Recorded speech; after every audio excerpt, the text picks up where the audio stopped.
New South Wales voters have fired a warning shot at the Liberal government in Saturday's state by-elections. There's been swings against the government in 3 out of 4 seats, with an historic win for Labor in Bega. A new Liberal Premier facing a by-election backlash. Voters across New South Wales turning their back on Dominic Perrottet. I'll continue to work day in, day out to win back your vote and to win back your trust for the people of our state. Many people in New South Wales sent the Premier of New South Wales a message on their behalf at the ballot box today. The Premier of New South Wales needs to listen to that message. On the far south coast, Labor making history in Bega. For the first time in the seat's 34-year history, the Liberals have been turfed out. I'd like to acknowledge the voters that have put their confidence in me for this responsibility. The Liberals' Fiona Cotvoice losing her 3rd straight election contest after twice failing to win the federal seat of Eden-Monaro. A promise that regardless of what happens in the future, I will be there to listen to you and to support you. The Bega result bruising for the Liberals months out from the next federal election. But outgoing MP Andrew Constance believes his chances in the federal seat of Gilmore remain on track. I'm being positive. I'm not going to shy away from that, and I'm not going to change who I am. In the blue ribbon seat of Willoughby, Gladys Berejiklian's exit has seen the Liberals suffer a swing of around 18%. Her replacement, Tim James, facing a tight contest with independent Larissa Penn. Counting is continuing, but we are very confident we have retained the seat of Willoughby.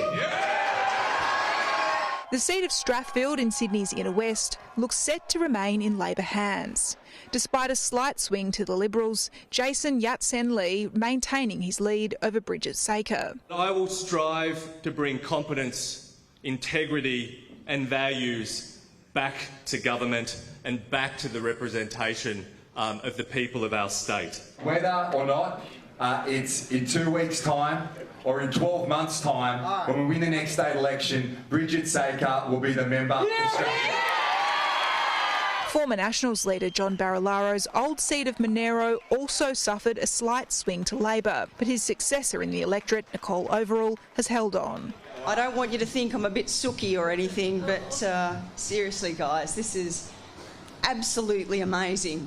With just weeks to go until the start of the federal election campaign, the by-election backlash in New South Wales could signal trouble for Scott Morrison. State Treasurer Matt Keane has told Sky News the swing in Willoughby could be replicated for the Liberals in North Sydney, just one of the seats facing a challenge from cashed-up, pro-climate independents. Well, Trent Zimmerman has a big fight on his hands, but let me say this about Trent Zimmerman. He's one of the best local MPs that the coalition has. Mr Keane also provided this prediction about the big future ahead for his former colleague, Andrew Constance. I'm going to call it here. I think Andrew Constance is the future leader of the Federal Liberal Party.